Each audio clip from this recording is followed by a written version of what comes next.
So, you want to live in Spain in a quiet place with a slower pace of life, nice neighbors, and surrounded by nature, but at the same time have all the services nearby when you relocate.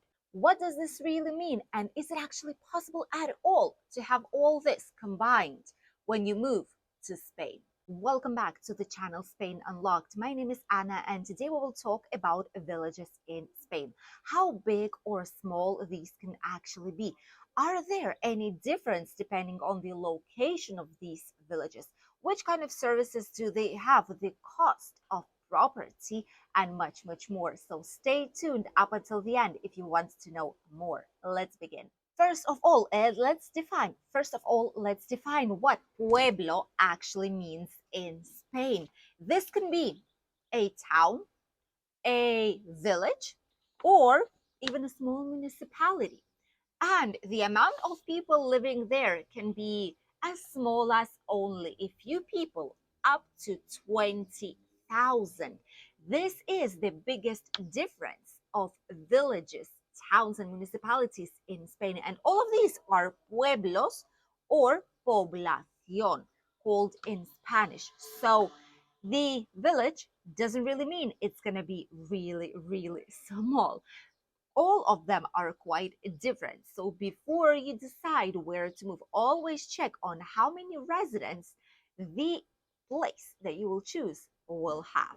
Does being a village or pueblo actually imply that it's going to be really far away from the city or the bigger municipality? It is actually not true at all. Some of the villages here in Spain are located just 10-15 minutes from a big city full of services, but others are located 2 hours away from a hospital or a doctor's consultation with barely any services at all. There are hence different types of villages that are available here in Spain, and here we will discuss three main types of these villages with full services. These types of villages, such as Albir, for example, which is the place where we have our office here in Alicante province, which also might be Polop, or it might be some other villages that are situated here nearby in the area that are very close to big cities, such as us, towards Benidorm. And we have big municipalities around us, such as Altea. There's also Alfaz del Pi, and many more that have all the services that we need. But the most important, obviously, is Benidorm town. We are surrounded by various hospitals, private and public ones, different types of schools, public, private, and semi-private, at least seven pharmacies in our village, at least 6 supermarkets plus 100% ecological and bio one that is built right now. Brands as Mercadona, Consum, Lidl, Aldi, Mendoza, and many more are available for you here. We have a natural park with big trails to do some sports and lighthouse walks. We have the beach and golf court and much more services, shops, bars, cafeterias, newspaper places, and magazines. We have public transport that connects us with the big cities, such as Benidorm is, and many more services, which means that being a village doesn't mean that we do not have all of this and you would be just surrounded by nature without anything else available in kilometers and kilometers sight. These would be the villages with all these services, and it's actually quite quiet to live here, honestly. And even though these villages are packed with services, it is still a village sensation. You can go walking anywhere you need. You don't need a vehicle to move around the village itself. But at the same time, you also have public transport to get to the bigger city nearby or anywhere you need to go. Us locals, however, still use a private transport such as cars, bikes, scooters, whatever we need to move around the area more easily. These types of villages are also ideal for families with or without children, for those who are retired already, pensioners of advanced age who wants to have everything nearby and without a need of actually getting a vehicle. Perfect places with all the services needed. Then the second types of villages would be the villages with very few services. These ones do not have transport or barely have any kind of transport at all, Sometimes they have buses that run 2 times a day, one in the morning and one in the evening, to the nearby municipality, a slightly bigger village or a town. But other times, inside of the village, since it's so small, they don't even need a public transport. There's barely any supermarket or pharmacy. There's even no medical health center or a school inside of these. These types of villages are mostly located in the interior, on the inside, central part of Spain, and also in Teruel and some of them in Galicia region. Thus, these are authentic paradise places for those who do not need any kind of services nearby and who wants to completely get into fusion with the nature and just live in the area where there's only maybe 10, 20, 30, up to 50 people living on a constant basis. And then we have the third one, which are basically intermediate villages. These ones are the ones that do not have too many services, but they have something basic that you would need. For example, a local small supermarket for essentials. They might have a small school or a small health center, or just a couple of businesses such as the bakery or a bread shop, and maybe a bar, a restaurant, a cafeteria to sit down. These villages, for example, would be Orcheta, but at the same time, it is located very close to Benidorm and Villajoyosa, and the access is quite comfortable towards the national road. So even if it doesn't have all these services, it's not as big as a very small village, but at the same time, it has some basic services. And also, it is very close to the bigger municipality, which basically automatically gives you all the rest of the services in shopping malls and hospitals that you might need while living here in the area.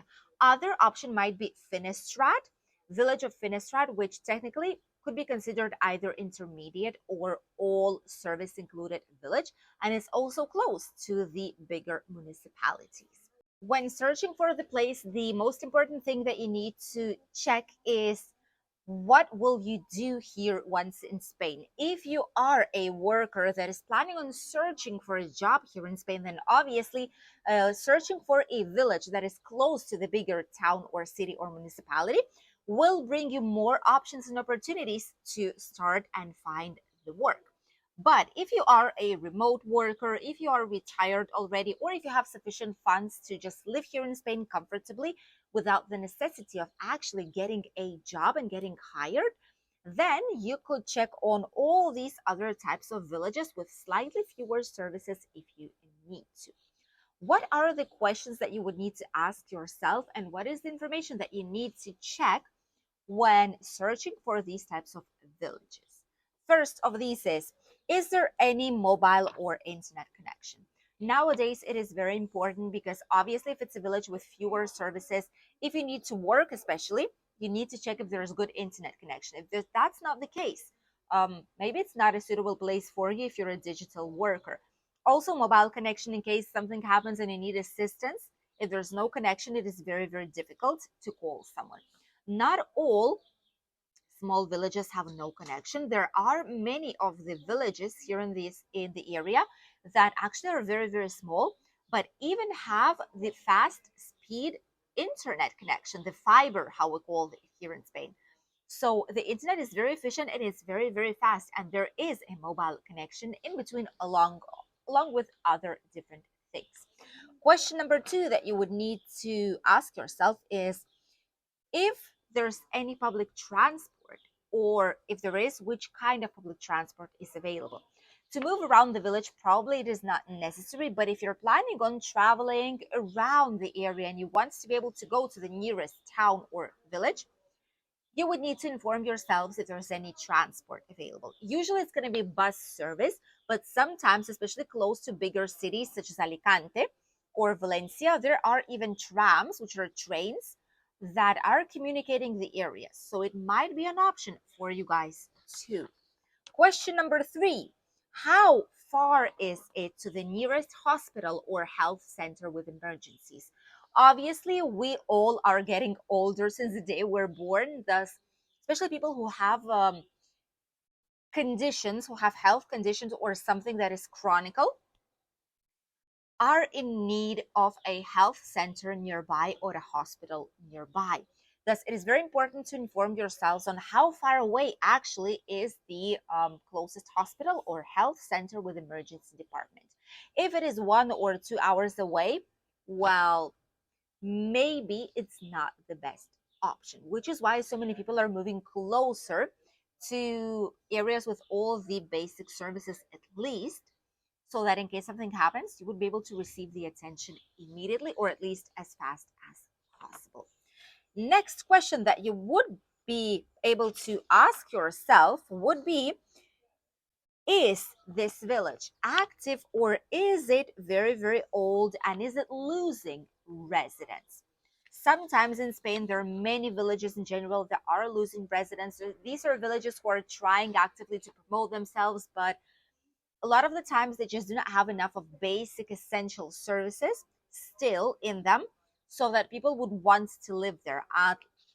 Unless you love nature and you don't care about any other services and you want to get a vehicle and just go once a week for shopping for anything that you need and then stay the whole time inside of this property in the middle of the woods with only a few neighbors. This might also be a case for some of you. Thus, it is important to see if it's an actual live village, if there's still some people there, there's children, which kind of age or group are people at, if there's anything active there, if it's growing, if it's evolving, even if it's slow evolution.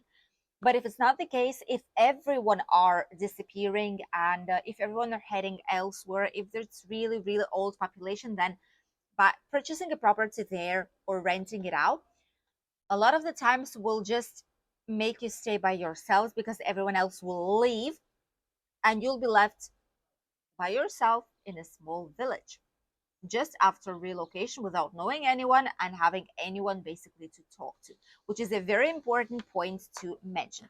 Usually, the villages that are evolving do have the fast speed internet. Slowly but surely, some businesses are opening up or at least are surviving the existing businesses, which is a very important point to consider. There might be some movement around the neighbors. You will integrate into communities, so it's way easier to relocate this way. And last question will be, is there and are there any foreigners, foreign residents, or if I will be the only one? This is also a very important point to mention because a lot of the times people feel that it's going to be very difficult to integrate if there's no one else coming from abroad, if all the rest are Spanish, but you're the only one from outside, and you might feel left out, especially due to the language barrier, which is an important thing to mention.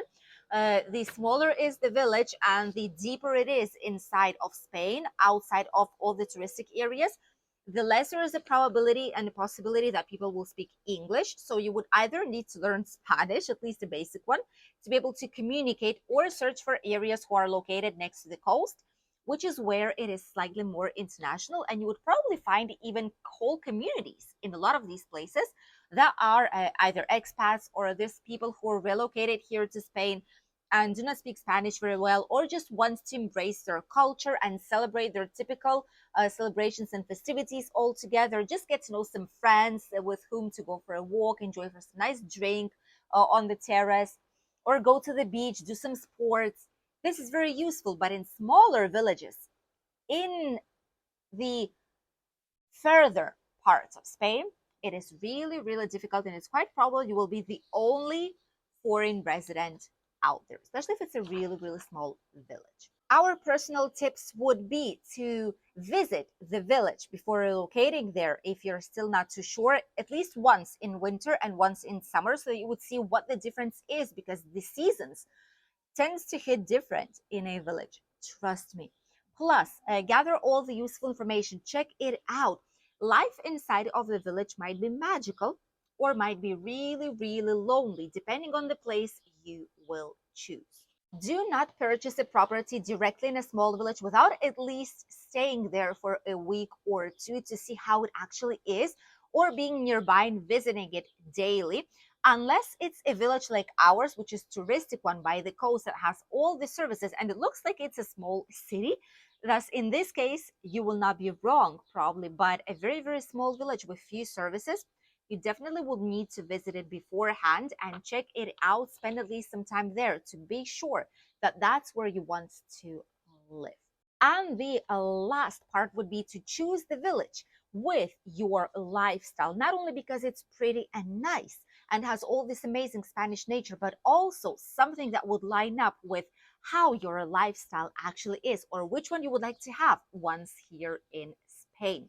We hope this information was useful for you. Thank you for accompanying us today. If you have any questions, don't forget that you can contact us with the details down below. And we'll see you in a new video here on the channel very, very soon. Goodbye.